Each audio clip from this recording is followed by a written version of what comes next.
Always been the underwhelming conference. But now let's go to where Showtime now resides, the Western Conference. So we'll start at the bottom. No, we'll no, start we're at the gonna start bottom. at the bottom. We're starting at the bottom. Yeah, we're gonna start at the bottom. We're gonna go with Phoenix. I have Phoenix going 15th. And so Phoenix wins the lottery. They get the talented center from Arizona, DeAndre Ayton, so he goes right up the freeway to from Tucson to Phoenix. Devin Booker is an absolute scoring machine, but could be sidelined a little bit with an injury that he suffered not too long ago. But I think Phoenix is still a little bit behind. I know they still have Josh Jackson as well. Waiting to see him blossom. Still don't know what he's really good at yet, so I'm still waiting to see what that turns into. But Phoenix has a lot of young pieces, but the West is just not the place to be young and developing right now. They might have my favorite coach, Igor Kokoskov. That's a guy. That is a guy, Igor Kokoskov. I don't even know if he's a good coach. I just like his name. Devin Booker, I think, is overrated.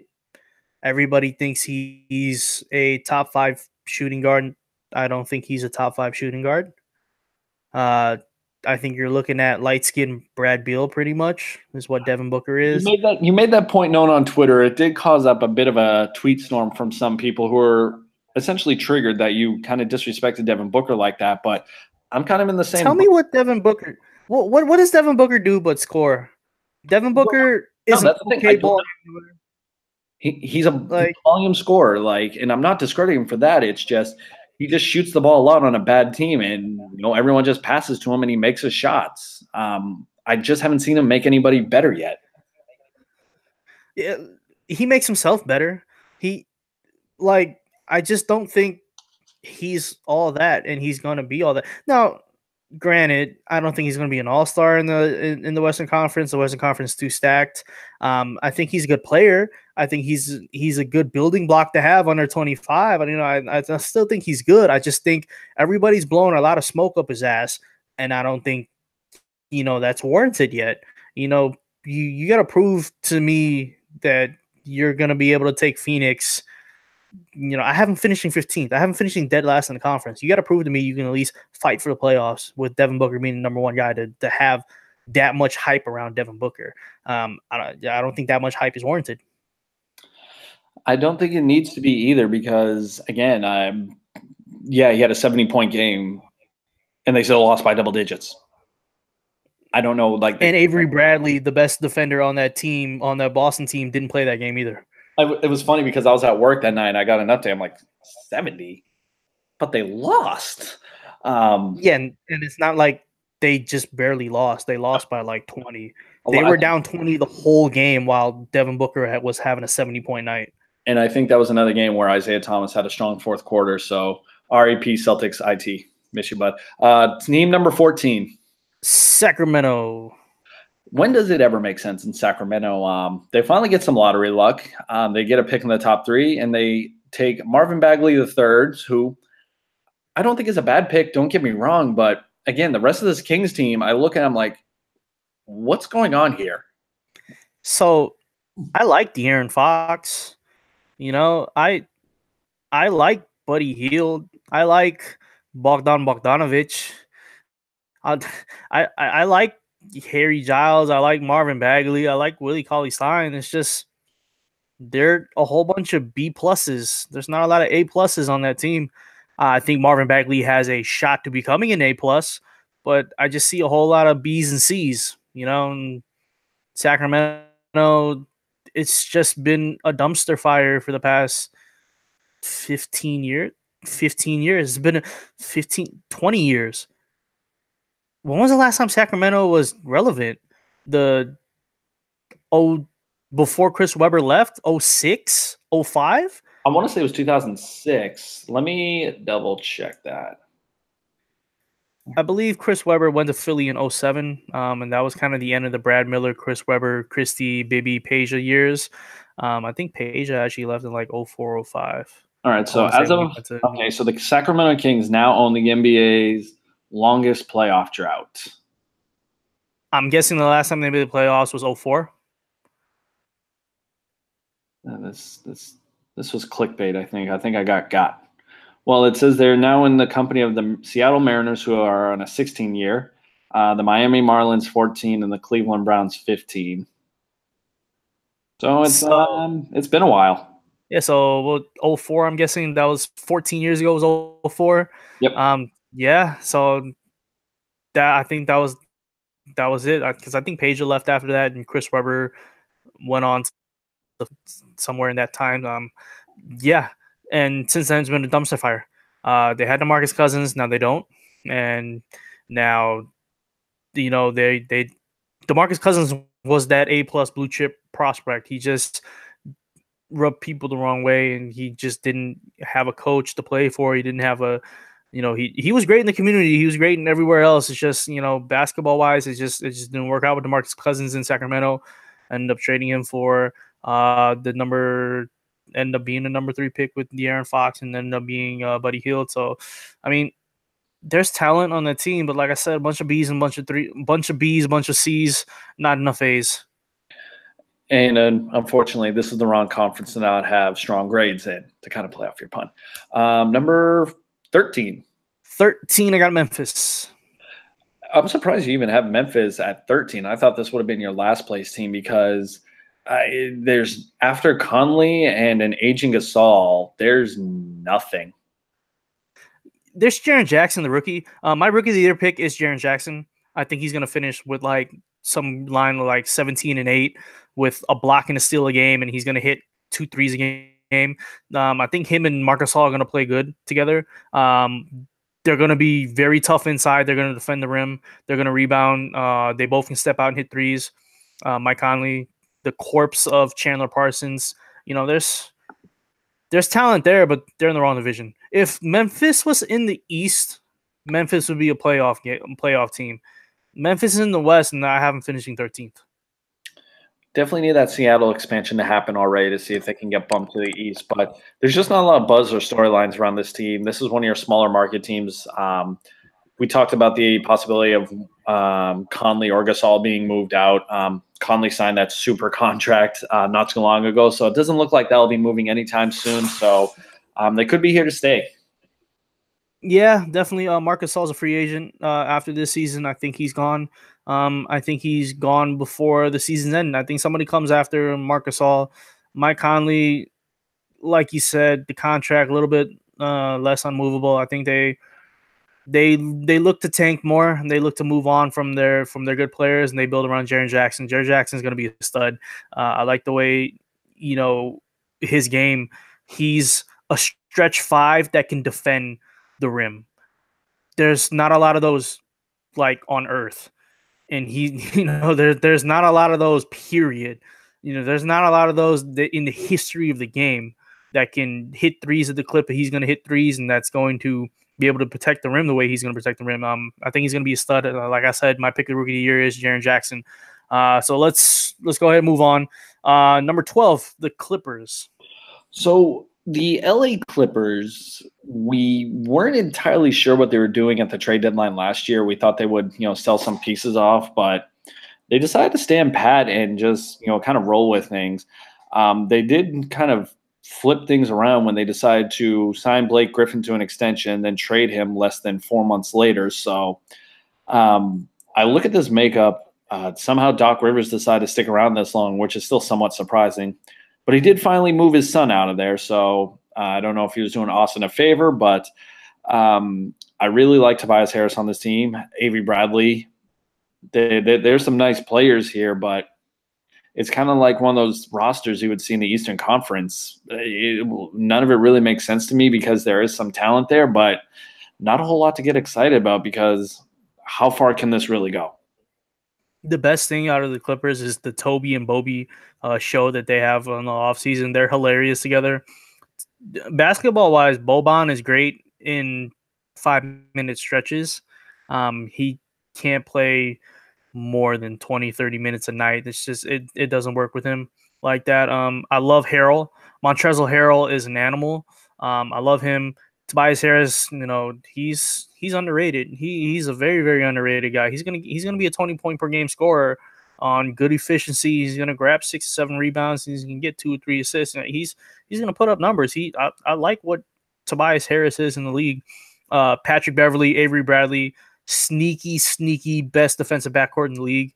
And there's good pieces. They're going to be a good piece, a good attraction piece in free agency to get a star, a Kawhi Leonard, a Kevin Durant, somebody like that wants to go to LA but doesn't want to play in LeBron's shadow, can choose the Clippers, and there's a good base there. They're just missing a star. Like we said with Sacramento, there's a lot of B's and C's, not a lot of A's. So they're just looking to get A's. They're looking for their A's. That's all the Clippers are doing right now. And one thing I do like about the Clippers is the players are nice, don't get me wrong, but I think they could, make a little bit more if they decide to move them into other places. I always like the possibility of Avery Bradley joining the Oklahoma City Thunder. I thought that would be a good fit for him. It's somewhere he could, shine, hitting corner threes and kind of taking the defensive responsibilities away from a Russell Westbrook. But I know him and Doc Rivers have been tight since their Boston days, so I don't see that breaking up anytime soon. But again, it's the Clippers. They're still the little brother team. And I think it's going to show more than ever now that the team across the hallways made some changes themselves, but they come later. Team number 11. Dallas. So Dallas makes a splash. They do the big draft trade, bring in Luka Doncic, the very talented, very promising European talent. Is he 19? 20? Okay, so he's going to be a very young, fun star to kind of tune into. So the Mavericks might be fun basketball to watch because they also have Dennis Smith Jr., who is a highlight reel on a nightly basis. If you haven't seen this guy dunk before, definitely do yourself a favor. Go on YouTube and watch a couple of his dunks. The man has absolute bunnies in his feet. My greatest fact about Dennis Smith Jr. was him tearing his ACL and them discovering that he has a second ACL in his knee. I don't know how that's possible. I don't even know if that story was true, but I know I read it. And if that is true, that's amazing. And that might explain why Dennis Smith Jr. has a 55-inch vertical. Now, 55-inch, I might be exaggerating a little bit, but it's closer to 55 than 40, I'll tell you that. Dennis Smith Jr., Luka Doncic, Wesley Matthews, Harrison Barnes, Dirk, DeAndre Jordan. That's a good little nucleus. That's a good little nucleus there. I think that's not playoffs because you're in the West, but that's a good little, young nucleus for you to have in Dallas.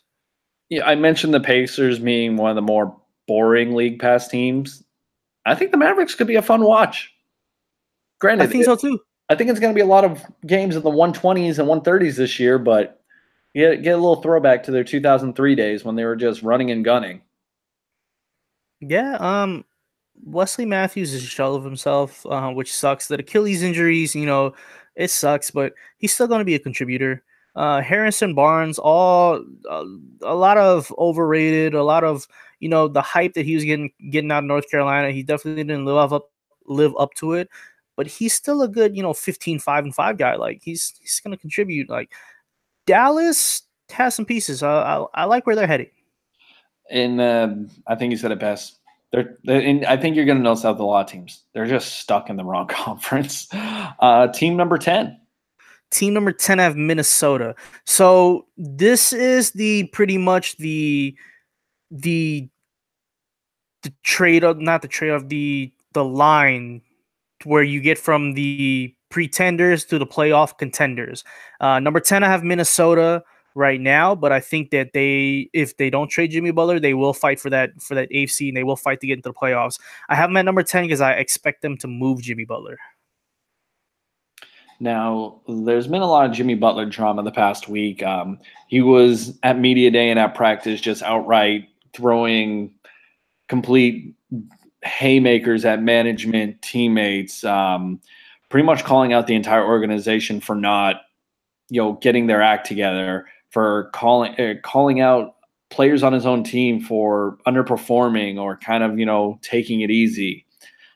I don't have a problem with what Jimmy Butler did because I think the Timberwolves need a wake up at this point because Karl Anthony Towns, we thought would be better than this by now. Andrew Wiggins, same thing. Like, you have all this basketball talent, but yet haven't put together. Was it wrong of how Jimmy Butler did it?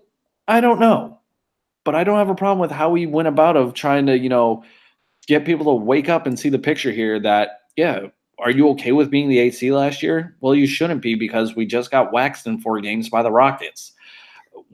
We don't know if this is going to end in Jimmy Butler staying in Minnesota by any chance, or where he's going to end up. But I think this was a necessary evil for the Timberwolves to endure. They were the number 3 seed. Jimmy hurt his knee, and they plummeted. They couldn't win a game without Jimmy, and they went from the number 3 seed to fighting for the number 8 seed and having to have a playoff play-in game pretty much versus Denver the last game of the season. That's what it was. If Jimmy would have never got hurt, they would have had home court advantage easily.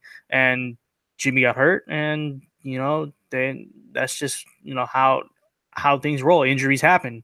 You can't really predict that. Karl Anthony Towns was a 50-40-85 guy, or 50-38-85 guy shooting percentage wise. That is a top tier efficiency number for a 7-footer. Yes, he's a little bit more. There's a lot to be desired of Karl Anthony Towns defensively. Offensively, he's a monster. He averaged 22 and 10. 22 and 10 out of a 22-year-old with high level of efficiency. There's not much you really want more out of Cat. Yes, defensive wise, you think he'd be a little bit better, but he's a top 15 player. That's the big guy that's disappointing is Andrew Wiggins. I really thought Andrew Wiggins was going to be better than what he is. I don't think Andrew Wiggins has gotten better since he's gotten in the league. Like, tell me what Andrew Wiggins has improved on. Nothing. Like, I got nothing. Like, I think what it boils down to for the Timberwolves is, can Thibodeau get this back together? They were a top tier team in the West when Jimmy Butler was healthy and things are going well. He gets hurt, things fall apart. Now we're here. The season just now starting, and we don't know how much longer Jimmy Butler is going to be there, and if he's even going to bring remotely close to what he was or what he wants to bring to the floor on a nightly basis. Outside of that, I have Minnesota just in that limbo stage of 10 through 7. Like, that's what they're in. They're in limbo. So, like, if I'm Minnesota, I'm going to Washington, I'm saying, hey, can we have Brad Beal for Jimmy? Or I'm going to Portland and saying, hey, can we have CJ McCollum for Jimmy? Or something like that. I'm looking for a Kawhi deal where it was Kawhi for DeMar DeRozan. I'm looking for that type of talent swap. We saw the Clippers get into it, and you can say, hey, give me Tobias Harris and Avery Bradley, or Tobias Harris and Pat Beverly, or somebody like that, that's a good team with that. Or Miami, Josh Richardson, a first-round pick. Josh Richardson is a good player who's going to help that team out as well. I mean, there's deals out there that you can get for Jimmy. There's not deals out there where you're going to get the same talent as Jimmy, but I would probably pursue that more. But now that the season started, if I'm Portland, I probably don't trade CJ McCollum for Jimmy. Maybe I do it in the offseason, in the middle of the offseason, but I don't do it when the season started and getting onto the trade deadline. I do think Jimmy's gone. I don't think they're going to get full value. I think that time has passed. If they wanted to get full value for Jimmy Butler, they should have traded him a month ago. But now, I think that time has passed, and they kind of missed the boat on it. I'm pretty sure Tibbs does not want to trade Jimmy Butler, but Tibbs might be gone after the season. I think this is a sink or swim year for Tibbs and his future in Minnesota. I mean, he pretty much rebuilt the Bulls, and the Bulls players have not been relatively healthy or good since Tibbs's original run in Chicago. So just to kind of put a bow on this Minnesota thing is, however this Jimmy goes is how the franchise goes. Yeah, pretty much. That's all we can say to it. As good as Karl Anthony Towns can be, as good as Andrew Wiggins decides to be, it doesn't really mean much if this Jimmy Butler thing doesn't even get resolved or repaired here. So team number 9? Yes, number 9. Missing the playoffs in my eyes, but fighting for the last number 8 seed. They'll be in the thick and thin of it. A big surprise. I have San Antonio finishing number 9. I don't think it can be really that much a surprise considering how much the Spurs have now lost. The regime is gone. Tim Duncan's retired, Manu's retired, Tony Parker was not re-signed, and he went on to Charlotte. So Pop is now working with a new batch of players, promising. I can't even say like. Let me try that again. Promising young star Dejounte Murray tears his ACL right before the season starts. So that's a pretty deep loss for a team that was kind of thin in the guard spot. But on the positive note, DeMar DeRozan is looking to redeem himself after kind of that, just a tough break for him being sent out of Toronto because he loved the city. He loved where he was at. And now he's kind of refocused himself of, all right, fine, I'm going to dedicate myself to basketball, and I'm going to show the Raptors that they made a terrible mistake trading me. For the San Antonio side of things, the Kawhi drama is now over. I don't think that was really going to get fixed in anyone's eyes in San Antonio once it looked like it was beyond repair. But outside of that, they just don't have enough to compete in the West right now. For as good as DeMar DeRozan is, there's just not enough help. So Lonnie Walker's hurt. He's going to miss 2 to 4 weeks. DeJounte Murray's going to miss the whole season. They were expecting really big things out of DeJounte Murray. His injury hurts a lot. Kyle Anderson's gone. They're going to have Davis Bertans try to pick up Kyle Anderson's minutes. Kyle Anderson's in Memphis now. Rudy Gay's the starting 3. Pau Gasol's the starting 4 or the starting 5, and LaMarcus Aldridge is the 4 or the 5. And DeMar DeRozan and Patty Mills. That starting 5 is good. It's just in a conference like the West. Like, I don't think that's a playoff starting team. Their 2 best players, DeMar DeRozan and LaMarcus Aldridge. If you look at Portland's 2 best players, I would take Portland. If you look at if you look at Minnesota, I have Minnesota finishing underneath San Antonio because of the drama, but I would take Jimmy and Cat over DeMar DeRozan and LaMarcus Aldridge. And Jimmy and Cat might hate each other, and I'd still take those 2 over DeMar DeRozan and LaMarcus Aldridge. There's just that indomitable Spurs way of basketball is still there, and that counts for something, sure. But this isn't the same Spurs team. There's a lot of different parts, and I just think they missed the boat. And I think that's what it's come down to because the system can only get you so far. Pop has done an exceptional job of not only creating a culture, but just that longevity of success in the NBA. Last season was their first year not getting 50 wins in, I think it was like 10 plus years. Yeah, something like that. Like some crazy number, some astronaut. It might have been like 15 years, honestly. I think this is going to be a bridge year for the Spurs. It's going to be weird not seeing them in the playoffs because teams in the West are not only getting stronger, but just the overall NBA is really starting to, blow away the Spurs way, if that makes sense.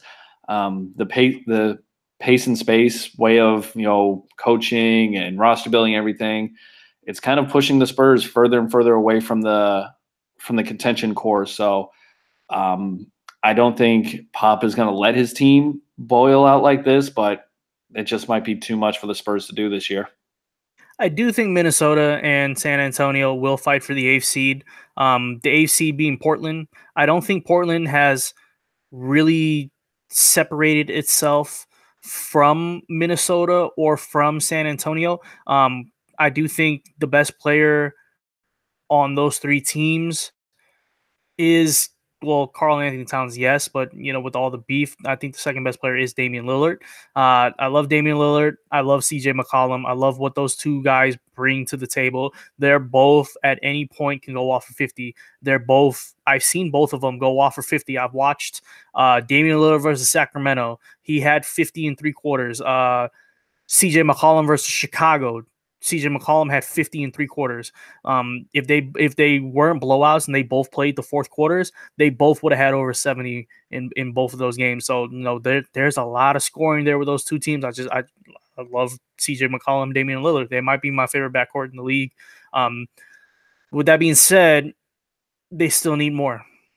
So Yusuf Nurkic, I can't even who's starting at the small forward. I don't even know. Is it Evan Turner? I hope it's not Evan Turner. Pat Connaughton's not there anymore. I don't know what you have in Portland other than the two alphas in Damian Lillard and CJ McCollum, your B tier guys in Yusuf Nurkic, and you got a lot of you got a lot of D's and E's and F's. I don't see a lot of guys there to help them. Would I be shocked if San Antonio and Minnesota overtakes them and Portland finishes 10th? I would not be shocked. Would I be shocked if they pulled what they did last year and make a strong run for a top 4 seed? I would not be shocked at all either. Well, it's funny because they ran back the same squad from last year, led by Dame and CJ, and got absolutely ran out of the gym by New Orleans in 4 games. And I know it's a New Orleans team that has Anthony Davis, and not a lot of teams have an Anthony Davis. I understand that, but I think you're dead on when you say, where's option number 3 for Portland? You've done this Dame and CJ show now for a couple seasons, and it really hasn't materialized into much. They don't really have the money to go out and spend. They've never been a big, attraction for free agents. They have to, go the Dame and CJ route, hope they draft and hit with some of these guys. But can they make some noise in the West? Maybe, but I don't think they'll be able to make enough. I don't see it really making a big dent in the Western Conference. And, for Portland's sake, do they explore trading one or the other? I think so, but who are you going to get back? If it's not like a deal to bring like an Anthony Davis or somebody like that, that's not really a deal that you would make. Especially now with the season already started, you don't trade CJ McCollum or Damian Lillard at the trade deadline unless you're completely trying to bomb. And I mean, other than those two, there's not really much on the roster. So if you're trading star for star or somebody like that, or you're trading star for 2 or 3 players, it's not going to get you over in that next hump. So staying pat now, staying pat for the rest of the season. Sure, if they still finish as another first round exit, I think the next off season is where you try to figure out where you want to move CJ McCollum or where you want to move Damian Lillard and try to figure things out at the end there. Well, either way, Portland, I don't know what the future is going to hold for them, but I don't know how many times they can do the same season over and over because, outside of, I think it was the 2014 I think it was the 2014 playoffs where Dame hits that series winning shot. Really hasn't been much excitement in Portland since then. Yeah, and they were the 3rd seed last year. They won 49 games with that amazing final month of the season where they couldn't lose and Dame was unstoppable and he was making a all NBA push pretty much. So, I mean, yeah, it could happen, but they're Western Conference Washington Wizards where they're just middling. That's pretty much what they are. The Wizards with cooler jerseys. Team number 7? 7. Who do I have? 7. 7. I have New Orleans. So I think the big question about this New Orleans team is, do you trade Anthony Davis? Are you able to re-sign Anthony Davis? I think that's going to be a cloud that hangs over this team this entire season. For as well as they were able to win a playoff series last year, they really don't have much else to bring them further. Yet you have AD, you have Jrue Holiday, Nikolai Mirotic is down there, but I don't see much else. And I just think this AD trade cloud and free agency thing is just going to loom over them. They made their splash. His name was DeMarcus Cousins. The thing is, he tore his Achilles, ended up being a free agent, and left. So they tried with Anthony Davis, and it didn't work. I don't think the DeMarcus Cousins trade was the right trade to make, but it was a trade that was available, and they got a top 5 NBA center in DeMarcus Cousins. It just didn't work. With that being said, Jrue Holiday, Nikola Mirotic, Julius Randle, Anthony Davis, good core. Etuan Moore will give him some shooting. Solomon Hill is making way too much money. Solomon Hill, wow. Good job, Solomon Hill, securing that bag. Other than that, Anthony Davis by himself is a good enough talent to get them into the playoffs. if Giannis doesn't win MVP, my guy that if I couldn't pick Giannis, my next pick would be Anthony Davis. I think that's 1-2. 1-2 in the MVP race is going to be some combination of Giannis and Anthony Davis. Anthony Davis might also win Defensive Player of the Year. I mean, he's going to probably end up being first team All NBA as well as first team defense. He's going to have a phenomenal year. He's going to be a transcendent star, and he's going to be a sought after guy. You throw the farm at Anthony Davis because he's that good of a player. I mean, we're not talking about just like a draft talent. This is, I think, a generational talent because for someone with the size and defensive and offensive abilities of an Anthony Davis, these guys they're not easy to find. And AD can literally turn a franchise on a dime. So however the season plays out, I just don't see him staying in New Orleans, and it's going to be a big sweepstakes. So if you had to pick that team, who wins the Anthony Davis sweepstakes? Chicago, hometown. He goes back home. Hometown. He's got Chicago tattooed on his right bicep. So him and Jabari Parker are going to bring the Bulls back to relevancy. Yep, and Larry Marketing, and Wendell Carter, those guys just gonna, that's the dream. You can't rule out LA. You can't rule out Boston because Boston has the pieces to make any trade work. Can't rule out a Knicks or somebody like that. You can't rule out the big cities, but it's gonna be. I don't think he moves this season. I think he moves the next off season, especially if they have a disappointing playoff run again.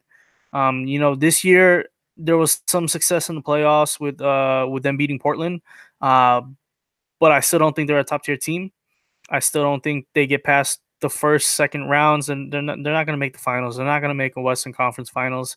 And if they do make a Western Conference Finals, they're going to get 4-0 skunked by Golden State. So I like certain guys on the team. It's just they don't have enough. That's just it. They just don't have enough. It seems like they've been looking for their consistent small forward now for over 5 years. And how many years is it going to be a Pondexter or who are they shoehorning at that spot year after year? It just makes no sense to me. Yeah, I think it's Solomon Hill this year. Again, good job, Solomon Hill. Got his money. Team number 6. Number 6. Who do I have number 6? Let me take a look at my notes. I have the Lakers. Finishing 6. Woo! Okay, so the Lakers literally broke Twitter in a day. Me, Rob, and Mario recorded a podcast that Sunday afternoon. Nice little NBA offseason. We kind of brushed over this story before. LeBron decides he wants to sign with the Lakers a few hours later and literally ruins that entire episode, which unfortunately got thrown into the black hole archive. So long story short, the Lakers will win the LeBron lottery, or more so LeBron picks the Lakers, however you want to put it. The best player in the NBA just went to probably one of the most prestigious franchises and brought some baggage along with them. The Lakers also decided to sign JaVale McGee, Lance Stevenson, Rajon Rondo, and they renounced Julius Randle, kind of cutting bait on him. And now these Lakers have a younger core led by a generational superstar. So with LeBron, Lonzo, Brandon Ingram, Kyle Kuzma, Josh Hart, all these other young pieces that the Lakers have, they're back in the playoffs. But in all honesty, Rob, how far can LeBron carry this team? As far until they have to play Golden State. And I was going to say, okay, better question. How long until Golden State puts that joke to an end? Because we don't think this is going to be, and I'm going to use a reference here, we don't think this is the Lakers' final form. We still think there's some things that are going to happen here in the near future. Yeah, they're going to sign Chris Middleton to a max contract. Chris Middleton, that's going to be the Lakers' savior? Yeah, like they're not going to get Kawhi. They're not going to get Jimmy. They're not going to get Anthony Davis. They're not going to get that big star. It's going to be Chris Middleton on a max contract. So I'm looking at LA's roster right now. There's very minimal shooting. Everyone's either a 15-foot player or someone who doesn't necessarily put the ball in the basket that much. Where's this offense going to come from for the Lakers? I think it's more the Miami offense is what I want to say. Where LeBron is going to be running the floor a lot, and they had the ball in Dwayne Wade's hands, and Dwayne Wade was pushing the floor, and LeBron was being the finisher. I think that's what the offense is going to look like. It's going to look more Miami LeBron. It's just Miami LeBron was like almost 10 years ago. He's not that same guy. He can't run up and down the floor, 40 minutes a night and finish like that. He's just going to get beat up. LeBron's in his mid-30s now. You can't play that style with LeBron like that. I know they're going to try to play faster, and they're going to try to play with LeBron with the ball in his hands, and they're going to try to move the ball around and try to play fast and whatnot and kind of forego shooting, and it's going to work to a degree. But I just don't see enough. I don't see enough talent there. There's a lot of like pieces to where you don't know what's going to happen. So Rajon Rondo's there. Rajon Rondo's he's not going to take a backseat to Lonzo Ball. Rajon Rondo has enough in the tank where he's going to 100% fight for the starting spot against Lonzo. I 100% think Rajon Rondo is in LA right now, and he's looking at Lonzo. He's like, I'm better than you. I should be starting. And KCP is a starting 2 guard. He should not be the starting 2 guard. Kyle Kuzma is going to be coming off the bench. He should not be coming off the bench.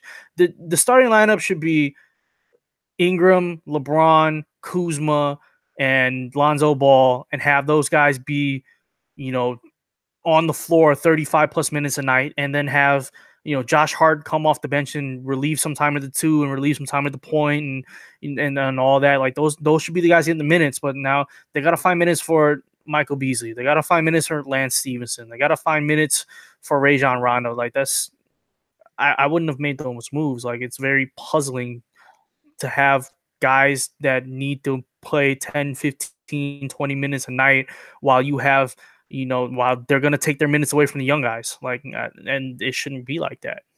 No. And if LA wanted to go this direction where it was going to be LeBron and the kids, that's kind of how they should have left it, but they make some very weird short-term investments by bringing in those older guys. So regardless, I think it's going to be an entertaining on-court product. LeBron's going to be LeBron. He brought instant relevancy back to the Lakers, and I think me and you are personally going to enjoy throwing the LeBron takes, watching those get thrown left and right whenever he struggles, or if someone throws out some Kobe slander. Regardless, having the Lakers be this good again is good for the NBA. It's good for basketball. It's going to make irritating Mario a lot more fun, and I'm happy to have it back. It's still going to be a 6 seed in the first round exit, so I mean, not much makes them happy. Hey, they get an extra series at home. I still don't think they're a contender. I'm sorry, Laker Nation. You're not a contender yet. LeBron is good, but this is thousands upon thousands of minutes and playoff minutes now under LeBron's legs. I don't know if he's going to hit a wall. He doesn't necessarily need to try anymore. He's in LA to live his best life now, and I'm sure you saw him at the Drake show a few nights ago. He's just here to have fun at this point. Yeah. Number 5. Denver. What I really enjoy about Denver is they weren't like, they saw how good they could be, and they made a conceded effort to get better. I like the signing of Isaiah Thomas. I mean, worst case scenario, he brings you bench scoring, and best case scenario, he can show you flashes of what he was when he was in Boston. That's a player that can really help them get back in the midst of a crowded Western Conference. Paul Millsap coming back full strength, I think that's going to be a nice addition for him. They unloaded some salary. I try to think of the draft off the top of my head, but it's weird to think Kenneth Faried won't be there anymore. But you've always been a fan of Denver's structure. Nikola Jokic is amazing. Yeah, he's the best passing big man in the league. Nikola Jokic, if Anthony Davis is a power forward this year or listed as a power forward, Nikola Jokic is probably the best center in the league, other than Joel Embiid. Joel Embiid, Nikola Jokic. Nikola Jokic is probably the best center in the Western Conference if we consider Anthony Davis a power forward. If Anthony Davis is considered a center, then Anthony Davis, of course, is the best center in the league. But Nikola Jokic is probably going to make an All-Star game this year. He will 100% make an All-Star game this year, and he's probably going to be the leading assist man in the All-Star game. Nikola Jokic is going to have like 6 alley-oops thrown, and that's coming from a 7'1" center who's also going to shoot threes. He's not going to defend the court, no, but he's going to bring the ball up court. He's going to initiate the offense. I love Gary Harris, love Jamal Murray, Paul Millsap, unsung, underrated guy his whole career. There's a lot of talent there. I love Will Barton. I love Juan Hernangomez. It's just a lot of talent there. I like what Denver has. The big thing that might put them over the top is Michael Porter Jr. I think Michael Porter Jr. is a guy that can be a 20-point per game scorer if his back doesn't flare up and he has back spasms. He's only 20. He's not 205 where he can't walk without his back breaking. So if he comes back healthy for the second half of the season and he comes out there and he gives them that scoring punch, Denver's going to go far. And I don't think that home court advantage can be undersold. Playing in Denver for almost any sport has become a tough go of it for other teams. So if Denver learns to harness their home court advantage and these, we think these players hit their stride, we think they can, get it together in some aspects, they could be a tough out in the playoffs. So I have high hopes for Denver. Yeah. That's another team that we're kind of missing a star in, but the star is Nikola Jokic, but I don't think Nikola Jokic is enough. But like I said, I still think they finished 5th. 4, I have Utah. So Utah with Donovan Mitchell emerging as the NBA's new young stud. They absolutely take the league by storm with just an unrelenting pace on offense and defense. Rudy Gobert is still one of the best interior defenders in the NBA. Ricky Rubio regained his court vision, I guess you could say, and started playing basketball with confidence again. They get good depth with Joe Ingles, Jay Crowder. They bring back Dante Exum, and they draft Grayson Allen. So I think there's talent on this roster. And, after they disposed of OKC in the first round last year, I think they can run it back and make some noise in the playoffs again. My pick for Rookie of the Year is Jaren Jackson. I would not be surprised if Grayson Allen makes all NBA or all rookie first team. I think he's going to be a very good defender. I think he's going to hit a lot of threes. And I think he's going to trip some people. He's another version of JJ Redick. Whatever JJ Redick does good, Grayson Allen does good.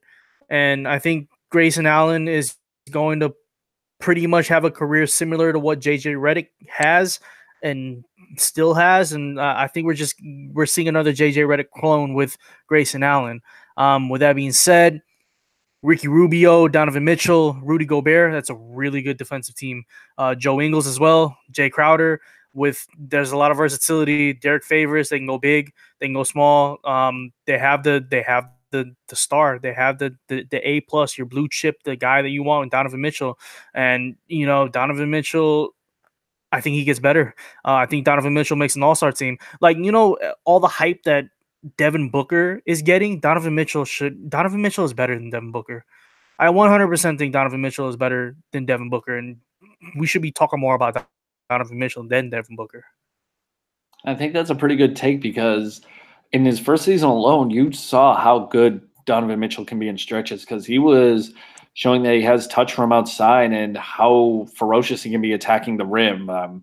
He had a couple of dunks where it was just look out below because he's flying through the paint into the rim.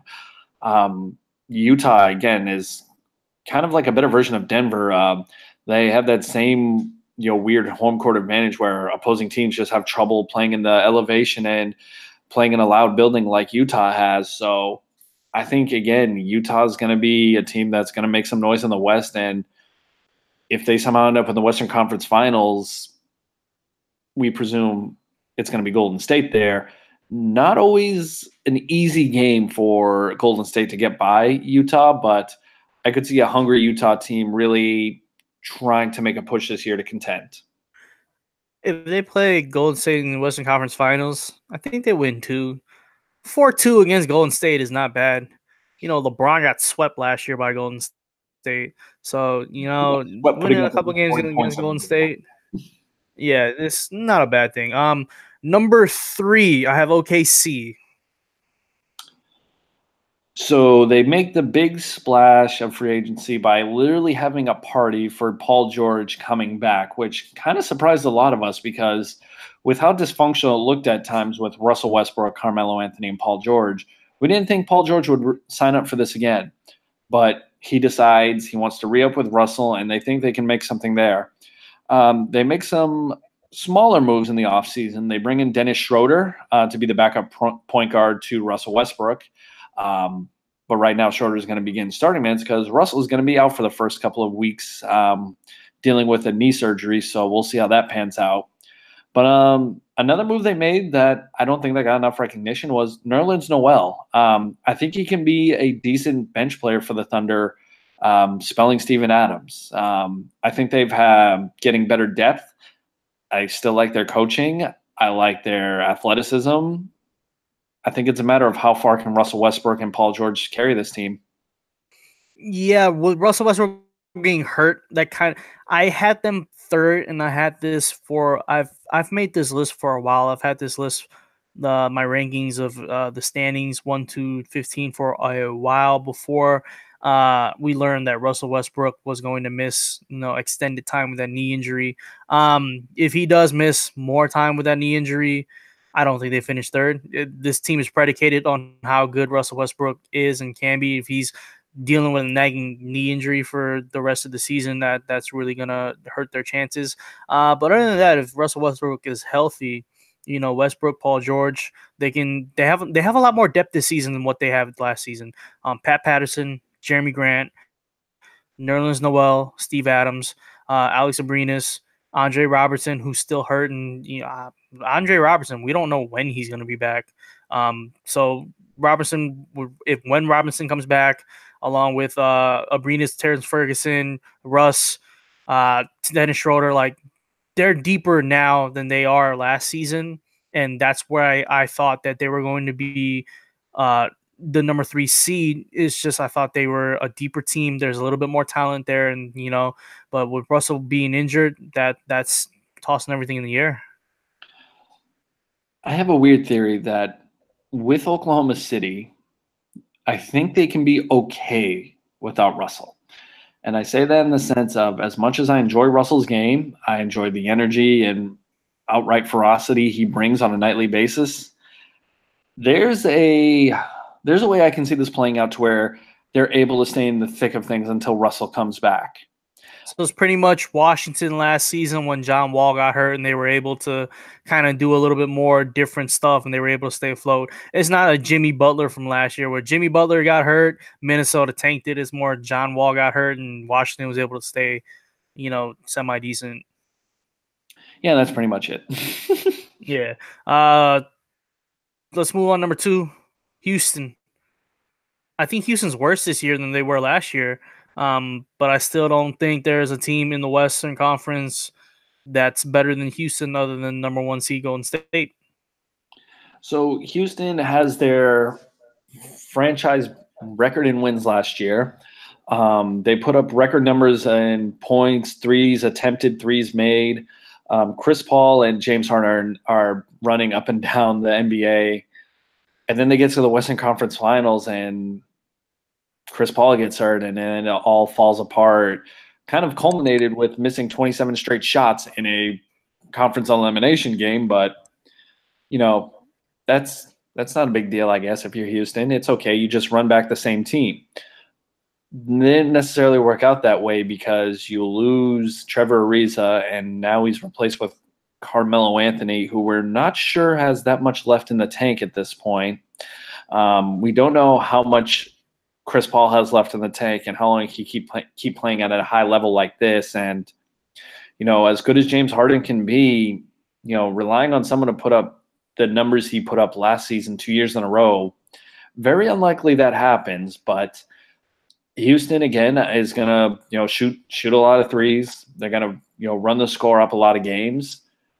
But I think when it comes to crunch time, when it comes to these big marquee moments, do we trust Mike D'Antoni and the Houston Rockets to pull it out again? I really don't.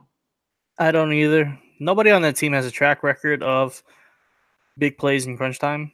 And I'm not doing this to be mean or anything. It's a team of front runners. I see these are guys that play better when they're either ahead or there's not a lot of pressure, kind of surrounding them. I don't want to be that guy that's hard on James Harden, but to me, it's been okay. You've made all these shots. You can do your little hezzy pull up, or you can just do that hurt jerk move to get to the rim. That's all grand and everything, but when that doesn't work, what do you resort to? Yeah, I mean, and this is James Harden. This is the reigning MVP we're talking about as well. James Harden's finished second in MVP voting twice. His last 4 finishes were 7, 8, 7, or no, second, 8th, second, and first. His last 4 MVP finishes. That's a top 8, top 7 player in the NBA right now. But we saw him disappear in the 2012 finals, OKC versus Miami. He disappeared in those finals. We saw him disappear when they got eliminated by San Antonio a couple of years ago. Last season, 0 of 27 from 3. They were winning. They were up 3-2. And they were winning in game 6, lost. And they were winning at halftime in game 7 and lost. Like, you don't know what's missing with James Harden. Like, I don't know what he needs. If I'm Houston, and I know they've kicked the tires on it, Daryl Morey is a guy that doesn't care. He'll trade whoever to get and try to make his team better. This is a team that should trade for Jimmy Butler. And I think during the trade deadline in February, All-Star break, where Minnesota's kind of struggling, Jimmy's punched Cat a couple of times, Thibodeau has completely lost his voice, and he has to result with sign language to, try to communicate with his team, and Jimmy's yelling at everybody. It might be, you might be able to get Jimmy Butler 10 cents on a dollar. Who knows? But I will 100% go after Jimmy Butler. That might be a guy that might make a difference. Right now, I don't think they were better than Houston last year. I don't think they're better than Golden State. Houston's window is shrinking. I don't know if they're trying to outlive the Warriors dynasty, because that might be gone next season with Durant maybe moving on. But, moves need to be made. But here's the thing. Do they have the capital to even do this anymore? So Josh Richardson and a first-round pick, they could beat that, honestly. It might have to do with, moving on from Clint Capella. But if Minnesota wants to try to make a playoffs, you can do worse than Eric Gordon and PJ Tucker, or Eric Gordon, Gerald Green, and unprotected first, or a couple unprotected first in the future, because they're not going to be high draft picks or high draft capitals. There's worse deals out there. Like, Eric Gordon is equivalent to Josh Richardson. I don't think Josh Richardson is that much better than Eric Gordon. I don't think Eric Gordon is that much better than Josh Richardson. Like, Eric Gordon's going to come off the bench, and he's going to be a shoe-in for the 6th man of the year. He's going to get 15 off the bench. If you start him, I wouldn't start him. I wouldn't play him that many minutes, because we've seen the way his body has held up throughout the years while him playing too many minutes with the Clippers and with New Orleans. So with him coming off the bench, he can erupt for 30 any given night. Hit 4 or 5 threes, get to the basket. Eric Gordon's great. Eric Gordon's a really good basketball player. He just needs to be used in spurts, and Houston has done it a lot. I think you just talked yourself into Eric Gordon having a hell of a standout year. Eric Gordon has had a standout year in Houston the past couple of years, and Eric Gordon's been great. Now, when I really want to consider Houston a title contender, do you think they can put the demons of last year behind them and actually do something this year? Like, do you really think they can can they overthrow Golden State? No. Their window to overthrowing Golden State was last year. Now with Trevor Ariza gone, Trevor Ariza is not a top 30 NBA guy that makes your team that much better. But Trevor Ariza with Houston makes them so much better than what they were, this year compared to last year. They also lost Luke Mbah a Moute. He's gone. Yes, he didn't play in the playoffs that much because of a shoulder injury, but he was a big cog in that machine. A healthy Luke Mbah a Moute would have helped that team last year greatly. He's gone now. PJ Tucker's the starting four. They're a little bit shorter. The bench is shorter. Just another year, and I just don't think they're better. I don't think they're better than last year. I think Golden State is actually better this year than they were last year as well. And I just don't. I don't think anybody's going to stand up to Golden State. And I think that's the perfect bridge to go to Golden State, our consensus number one seed in the West. And, they're going for the three-peat now. Steph, Clay, Draymond, and KD. You really can't find a better core, but then they go and add DeMarcus Cousins. Boogie's not expected to come back until around January. He wants to get back on the court sooner than that, but this is probably the most embarrassment of riches that I've seen in sports in quite some time. And I just imagine that lineup, and now you add Boogie Cousins. No one in the NBA can stand up to that. Yeah. Are they going to win 70 games? No. No, they don't need to. Yeah, they don't need to. They're going to cruise to 65 wins. They're going to win mid-60s. They might win 67, 68, something like that, crazy. And they're going to do it single-handedly. They're going, they're the quickest, 6-0 team. And when I say 6-0, like a 6-0 run in the game, they do that often. You hit a three, you come down, you hit a defensive stop, they hit another three, and they do that in less than 30 seconds, and you just don't know what hit them. They do that 4, 5, 6, 7 times a game, and you just get down by so much, and then they're just auditioning pieces. Damian Jones is going to get some run at center. Kayvon Looney's going to get some run. Jordan Bell is going to get some run. Quinn Cook, they're auditioning pieces to see who's going to be able to play on their playoff roster pretty much. And they're going to play Steph 30 minutes a night. He's going to be rested. He's going to play Clay, Dre 30 minutes a night. Iguodala is probably going to play half the season. He's going to be well rested for the playoffs. Livingston, KD, these guys, there's just so much talent on the court, and that talent has played with each other for so long and they know each other. They've won championships with each other. It's just what more can you say about Golden State that hasn't been done? We've beaten that horse to death, and they've beaten the NBA to death. Pretty much is what Golden State has done, and I don't see no challengers to Golden State. Toronto has a chance. Boston has a chance, but that's it. I don't see any other team challenging Golden State. And we say chance that they could overthrow them, but just on paper alone, and I know the game's not played on paper, there's just, if Golden State turns it on, you have to hope that they beat themselves or have some misfires on their own, because talent-wise, no one else can measure up to them. And I think that's the scariest part. That Steph is probably the third best player in the NBA. Kevin Durant is probably the second best player in the NBA. Klay Thompson is probably the second best shooting guard in the NBA. Draymond Green's a top 15 player, probably. There's just so much time. DeMarcus Cousins is healthy. If DeMarcus Cousins is healthy, the team is untouchable. DeMarcus Cousins is a top 5 center in the NBA. Achilles injuries are very scary. You do not come back from Achilles injury 100%. It just doesn't happen.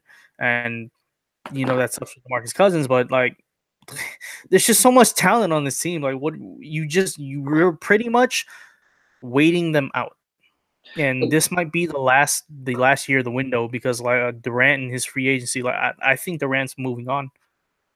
Well, with him, with Clay, with Draymond, there's going to be a lot of decisions that they're going to have to make here in the offseason. So I don't know what this is going to end in, but for right now, it's all about the three-peat, and I think I give it almost a 75% chance of happening. I'm more leaning towards 90% three-peat. It's hard. Obviously, winning a title is hard, and I know Golden State has made it look easy year after year, but last year was a weakened Cleveland team. Let's call it what it was. That wasn't a real strong contender to go up against Golden State. But even then, this team is on the verge of NBA immortality, and I think they realize it. They have one of the best coaches in the league. Everyone's bought into their system, and I think they're all in on making this run. The time to beat them was last year, and it was Houston. Houston just missed. Houston just missed. That's what it was. They literally missed. Literally, figuratively, Houston missed, and that was the best shot. I don't think a team is going to get that shot this year. Pretty much, because Houston, they made Golden State play a different brand of basketball. They made Golden State ISO a lot more. They were able to run up and down with Golden State. Houston was able to hit threes and score with Golden State, and they were able to lock up too. And they had the star power to match up with Golden State star power, and it just they missed. That's it. They missed. Now Toronto, Boston, they have a chance, sure. But we're 6 months away from finding out if that chance is real. We're 8 months away from finding out if that chance is real. And I don't even think so much that it's real. It's a matter of when this is going to happen, because barring injury, Golden State's going to be in the finals again. Like, that's just the title or the conclusion we've come to, is that they're going to beat this. Or, excuse me, they're going to beat up on the West again. LeBron, yeah, he came to the West. Woohoo. They beat him before in the past, and now they just get to do it sooner. All right, so let's run through NBA awards. MVP, who do you have? Okay, so before we do that, for the Western Conference, who's your surprise team? Surprise team, in a bad way, San Antonio. They might fall off. Okay, and your sleeper team? Denver. Denver might be home court. Denver might get home court. Okay, so MVP, you're going with Freaky Greeky. Yep. I'll say Anthony Davis. I think this is going to be the year we see multiple, not saying like he's out before. I think we start seeing a lot more 40-20s from him. I think that could be. I think this might be LeBron James. This might be if he takes LA into a top 4 seed. He has the storyline. He's LeBron James. He's gonna get the story, new place, new scenery. There's a chance that LeBron does win MVP. And I think this is kind of his last chance in winning MVP, I would say. So LeBron, Giannis, and Anthony Davis would be my top 3. Dark horse, Kawhi. I think that's actually a pretty good list, because if Kawhi can recapture who he was, I mean, again, that was one of the 10 best players in the NBA, and for Toronto, they could have something here if he decides to stay. Rookie of the year, I think I want to go with. I think DeAndre Ayton would be the easy one to say, but I feel like there's some good rookie depth to this. Depending on how he does, Trae Young, I know he's going to get all the chances to do so, but it might be in a losing effort. Anybody you got in mind? Jaren Jackson is my pick. I think he goes like 16-8 with a block and a steal. He's going to hit a couple threes. I think Jaren Jackson is going to be my top choice. Like I said, I think Grayson Allen is going to be in the all-rookie team. DeAndre Ayton, I like. Marvin Bagley, I like. Trae Young, he's going to get the volume. I don't think he's going to have the efficiency numbers. Trae Young might average 20 points, but he might shoot 42% from the field because he's taking 20 shots a game and there's nobody else to shoot. I like Shai Gilgeous-Alexander with the Clippers. I like Miles Bridges. Miles Bridges is going to be very good as well. Those are just the guys that, off the top of my head, I think are going to do really, really well. And Luka Doncic, I think those are guys that you would look out for. All right, and the last thing I kind of want to cover is what's going to be one storyline that you're going to be paying attention to for this NBA season. Who Jimmy Butler's getting traded to, and if that team is going to, if it's Houston, if Jimmy Butler goes to Houston, Houston has a chance of beating Golden State, depending on if they give up too much or not. If it's like Eric Gordon and like a couple of future first round picks, I think Golden State has some competition. Interesting. Very, very interesting. Well, that's the NBA in a nutshell. Glad to have the sport back. You know, we have two teams that are 1-0, Golden State and Boston racking up wins tonight. It's shaping up to be another fun season for the NBA. Right now, they can't miss with the popularity, the players, the storylines. It's all here. It's right now the prime time for sports. NBA starting up. NFL's going on, baseball playoffs, NHL's up and going, college football, college basketball's not too far off. The NBA is right now in the prime spot to be the center of attention for all that. And I couldn't be more excited.